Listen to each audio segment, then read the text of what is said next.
जी हाँ दोस्तों, राहुल ने मोदी को रोककर वही पूछ लिया जिससे भाग खड़े हुए साहब। जनता ने लगाए राहुल के जयकारे। बहुत स्वागत है आप सभी का। आप देख रहे हैं द राजनीति का विशेष सेगमेंट खबर और विश्लेषण। मैं हूं जब्बार खान। दोस्तों, तो क्या मोदी पर वोट चोरी के तथ्यों को सामने लाने से पहले राहुल गांधी ने एक बार फिर से कुछ ऐसा प्रहार किया है, कुछ ऐसा कदम उठाया है जिससे पूरा बीजेपी और एनडीए कुंबा तिलमिलाया हुआ है? आखिर राहुल गांधी ने वो कौन सी स्थितियों को मोदी से सीधे पूछ लिया जिसे मोदी सुनना तक नहीं चाहते हैं? आखिर राहुल के इस कदम का प्रभाव बिहार विधानसभा के चुनाव में किस तौर पर पड़ेगा और इससे कांग्रेस, आरजेडी और इंडिया गठबंधन को नई एनर्जी मिलेगी कैसे? विस्तार से आपको बताते हैं दोस्तों कि आखिर राहुल गांधी के जयकारे कैसे लग रहे हैं। दोस्तों, मौजूदा वक्त में देश के अंदर जहां पर वोट चोरी सबसे बड़ा बर्निंग इशू है, सबसे बड़ा मुद्दा है, तो दूसरी तरफ महंगाई, बेरोजगारी और भ्रष्टाचार ऐसे मुद्दे हैं जिसको लेकर के मेन स्ट्रीम मीडिया तनिक भी चर्चा करने को तैयार नहीं, मगर राहुल हैं कि अपनी धुन में इन तमाम चीजों को लेकर के आगे बढ़ रहे हैं। लेकिन इसी बीच में राहुल गांधी ने सीधे सीधे माननीय नरेंद्र मोदी साहब से, प्रधानमंत्री साहब से ये पूछा कि साहब, जीएसटी तो आपने 2008 साल पहले जब शुरू किया तब भी जश्न मनाया, हमारे दबाव में आपने उसमें रिफॉर्म किया तब भी जश्न मना रहे हैं। महंगाई जरा कम कीजिए, उसका जश्न मनाइए। बेरोजगारी जरा कम कीजिए, 45 वर्षों की सबसे ज्यादा चरम पर पहुंचने वाले, उसके बाद जश्न मनाइए। शिक्षा और स्वास्थ्य के बजट को थोड़ा बढ़ाइए, थोड़ी स्थितियों को ठीक कीजिए, फिर जश्न मनाइए ना।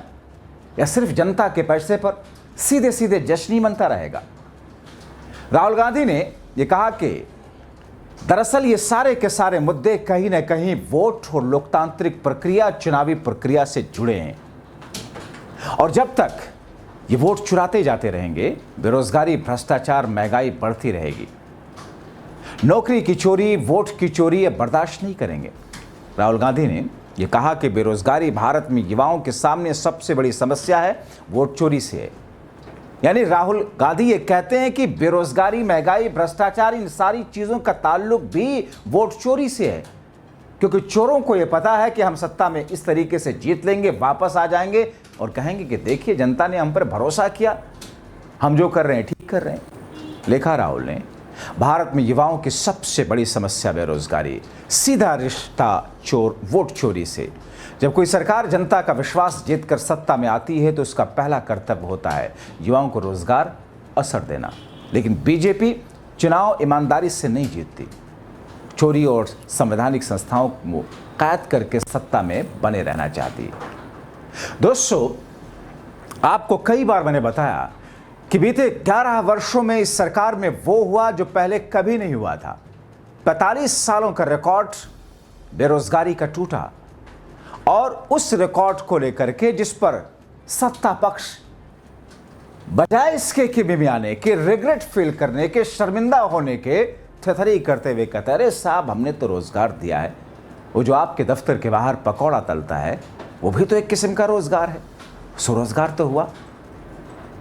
दोस्तों, जब इस किस्म की स्थिति उत्पन्न होने लग जाए तो आप समझ जाइए कि तख्त नशीन सिर्फ तानाशाही नहीं है, बल्कि तख्त नशीन इनह्यूमन भी हैं, क्योंकि इसी देश में मौतें बहुत सारी ऐसी हो रही हैं जो भूख की वजह से, जिनके पास में खाना नहीं। इसी देश में बहुत सारी मौतें ऐसी हो रही हैं जो कि स्वास्थ्य महकमे के इग्नोरेंस की वजह से, या आपको 5 किलो झोले में डाल करके अपनी फोटो लगा करके हंसते मुस्कुराते हुए 5 किलो का राशन तो आपको आपके हाथ में पकड़ा देते हैं, मगर आपको अंदाजा है या आपकी जेब की कमाई को, जो आप मेहनत मजदूरी करके कमाते हैं, उससे कैसे छीन लेते हैं टैक्स, पेट्रोल डीजल के दाम को बढ़ा करके। शिक्षा और स्वास्थ्य की स्थिति को बद से बदहाल और बदतर करके। इसका प्रमाण है दोस्तों, मौजूदा वक्त में आप देख लीजिए शिक्षा और स्वास्थ्य स्थितियां क्या है, बदहाली कैसी है।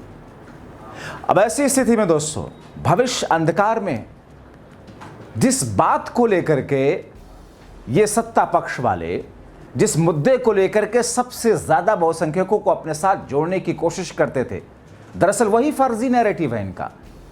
इनका राष्ट्रवाद का नारा ही दरअसल फर्जी है दोस्तों। और मैं इसलिए कह रहा हूं क्योंकि मैं इतिहास का छात्र रहा हूं, मेरा ग्रेजुएशन और मास्टर इसी इतिहास में ही है। राष्ट्रवाद की परिभाषाएं देश और विदेशों के बड़े बड़े विद्वान ने क्या दी हैं। राष्ट्रवाद की परिभाषाएं वैसे अलग अलग लोगों ने अलग अलग दी हैं, मगर इनका जो राष्ट्रवाद का नैरेटिव है वो किस तौर पर एक्सक्लूसिव है और कैसे नफरती राष्ट्रवाद है, आप इसे महसूस करते हैं हमारे अंधभक्त भाई भी। लेकिन क्या करें, आपके अंदर भी जहर ऐसा घोर दिया है चंद मुट्ठी भर अल्पसंख्यकों के खिलाफ, ताकि ये सत्ता में बने रहें, आप उनकी दुम पकड़ करके चलते रहे।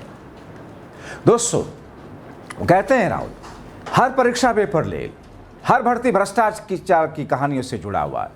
देश का युवा मेहनत करता है, सपने देखता है, आपके भविष्य के लिए संघर्ष करता है, लेकिन मोदी साहब सिर्फ अपनी पीआर, सेलिब्रिटीज अपने गुणगान करवाने में, अरबपतियों के मुनाफे में व्यस्त रहते हैं। दोस्तों, ये तमाम की तमाम ऐसी स्थितियां हैं जिसको लेकर के इस वक्त देश के सिर्फ बुद्धिजीवी इकोनॉमिस्ट ही नहीं, बल्कि आम जनता भी गली चौक चौराहों चाय की दुकानों पर बैठ करके चर्चा करती है। मैंने आपको पिछले शो में दिखाया कि किस तौर पर वो महामानव नॉन बायोलॉजिकल प्रधानमंत्री माननीय नरेंद्र दामोदर दास मोदी की सबसे चहेती फिनांस मिनिस्टर जब पहुंची सड़कों पर क्रेडिट लेने के लिए कि साहब हमने तो जीएसटी में रिफॉर्म कर दिया। ये तो साहब ऐसे ही हुआ जैसे कोई शख्स आपके घर से रोजाना गुडविल में आप उन्हें घर बिठाते हो, आपके घर से सामान चुरा चुरा करके ले जाता रहा हो, या आपके कनपट्टी पे बंदूक रखकर ले जाता रहा कि मैं आपके लोगों की रक्षा करता हूं वरना मेरे गुंडे आपको तोड़ डालेंगे। और एक दिन वो कहे कि ठीक है, जहां मैं 1000 रुपये आपसे रोजाना लेता था, अब मैं आपसे 400 रुपये ही लूंगा। वही दरअसल जीएसटी के साथ हुआ, मौजूदा वक्त में सरकार ने किया है। 8 वर्षों तक खून चूसा और उसके बाद में अब ये कि हमने सुधार कर दिया, उसका क्रेडिट लेने के लिए भी पहुंच गई। लेकिन जनता ने क्या सलूक उनके साथ में किया, उन्होंने तो अपने एक्स हैंडल पर अच्छी अच्छी तस्वीरें डाली थी, मगर जनता ने जो सबक सिखाया उनको, वो इस वक्त चर्चा का विषय है। जाहिर तौर पर एक ऐसी स्थिति है जिसमें भारत को बेरोजगारी, वोट चोरी से मुक्त कराने की जिम्मेदारी मानो ठेका राहुल ने इस वक्त अपने कंधों पर ले रखा है। हालांकि दोस्तों, सरकार के आंकड़ों की अगर मैं बात करूं तो सब कुछ आपको चंगा से दिखेगा कि ये सरकार दोस्तों, बहुत सारी ऐसे एजेंसीज हैं देश की सरकारी आंकड़ों की जो सरकारी आंकड़ा जारी करती थी, मगर मोदी सरकार ने अमानवीय व्यवहार करते हुए उन्हें बंद करा दिया। लोगों तक, आप तक, दर्शकों तक वो आंकड़े नहीं पहुंचने देता चाहते हैं। किसानों ने कितनी आत्महत्याएं की, आंकड़े बंद कर दिए गए। बहुत सारे ऐसे आंकड़े हैं, एमएसपी पे कितना खरीदती है सरकार, क्या कुछ होता है, बहुत सारे आपसे जुड़े हुए मुद्दों के आंकड़े सरकार ने पब्लिक करना बंद कर दिया है। वो तो छोड़िए, 2014 से पहले हम लोग कवरेज के दौरान लुटियंस जोन, जिसे आमतौर पर कहा जाता है, पार्लियामेंट संसद भवन के आसपास का इलाका, पार्लियामेंट के आसपास जहां पर फिनांस मिनिस्ट्री, डिफेंस मिनिस्ट्री धड़ल्ले से बड़े आराम से वहां पर जाते थे, दूर ही से बैरिकेड लगा करके मीडिया की बंदी करा दी गई। पार्लियामेंट में जो पीआईबी कार्ड होल्डर थे उनको कवरेज के लिए पूरी तरीके से छूट थी। मोदी रिजीम में उन सबको बंद कर दिया गया और बाद में कुछ चुनिंदा लोगों को पास बना करके अंदर जाने की इजाजत दी गई। एक गलियारा सिर्फ दे दिया गया, दूर खड़े होकर के देखते रहे, उनके लोग आए तो आप उनके सामने माइक लगाकर वो जो बोले वो सुन लीजिए। ये स्थिति कर दी गई है। अब ऐसी स्थिति में दोस्तों उनका आंकड़ा है कि सब कुछ चंगा है। भारत में बेरोजगारी दर 2025 में थोड़ी घटी, उनका आंकड़ा दिखाता है। ये असलियत है कि दोस्तों रोजगार के सपने युवाओं के चकनाचूर हुए। आधिकारिक पीरियोडिक लेबर फोर्स सर्विस यानी कि PLFS के अनुसार अगस्त 2025 में कुल बेरोजगारी दर 5.1, जुलाई 5.2 से कम, अप्रैल 2025 में 5.1 थी, जबकि मई में 5.6। यानी कि आंकड़ों में ऐसे उलझा करके आपके सामने रखने की कोशिश करेंगे। दोस्तों, आपने जब बजट आता है तो उसके बाद में आपने कभी देखने की कोशिश की कि आखिर स्लैब है क्या, टैक्स देने का स्लैब। इससे ज़्यादा लोगों को भ्रमित, गुमराह करने वाली स्थिति और क्या होगी कि सरकार या तो इतनी नासमझ है मोदी शाह और वित्त निर्मला सीतारमण की जोड़ी इतनी नासमझ है, या तो ये कहें कि दो दो स्लैब दिया जाता है, क्या आप या तो टैक्स इस हिसाब से भरिए या तो इस हिसाब से भरिए। ये केबीसी है क्या? विकल्प आपके सामने रखे जाते हैं, जो बेस्ट हो जनता के लिए आप वो विकल्प रखिए, लेकिन आपको तो खून चूसना है, जेब काटनी है, इकॉनमी। और जिससे धराशायी कैसे हुई है दोस्तों, नोटबंदी सरीखी हजारों मिसालें आपके सामने हैं, जिसका इतना बराबर भी रत्ती बराबर भी फायदा नहीं हुआ, मगर नुकसान ऐसा हुआ कि देश कहीं ना कहीं उससे पीछे गया है। अब ऐसे में दोस्तों, स्वतंत्र GST centre for monitoring Indian economy है, सीएमआई के आंकड़े अधिक चिंताजनक है। 2024 में 9.2 थी, मई में 7.7% से आगे बढ़ी बेरोजगारी। युवा बेरोजगारी 15 से 29 वर्ष की दर सबसे ज्यादा रही। तो दोस्तों, आंकड़े जो बताते हैं सरकार के, मोदी सरकार के, उस आंकड़े की बाजीगरी और जादूगरी में सब कुछ चंगा दिखाने की कोशिश। जमीन पर असलियत अगर कभी इनके दिल में बदलाव आए जनता के मिजाज को समझने के लिए, शायद इन्हीं की रूह कांप जाएगी। साहब को लगने लगेगा कि अगर मैं 25,000 रुपये किलो मशरूम खाता हूं, अगर मैं 5 लाख रुपए का चश्मा पहनता हूं, वो जनता जो 5 रुपए की दवाई अपने बीमार बच्चे को बिस्तर पर तड़पता हुआ दे नहीं पा रही है, कभी शायद ये ज़मीन पर निकलें। लेकिन ज़मीन पर तो ये उतरते हैं, तो फिर दोनों साइड में सिक्योरिटी और लोग फूल और मालाओं की बारिश करते हैं।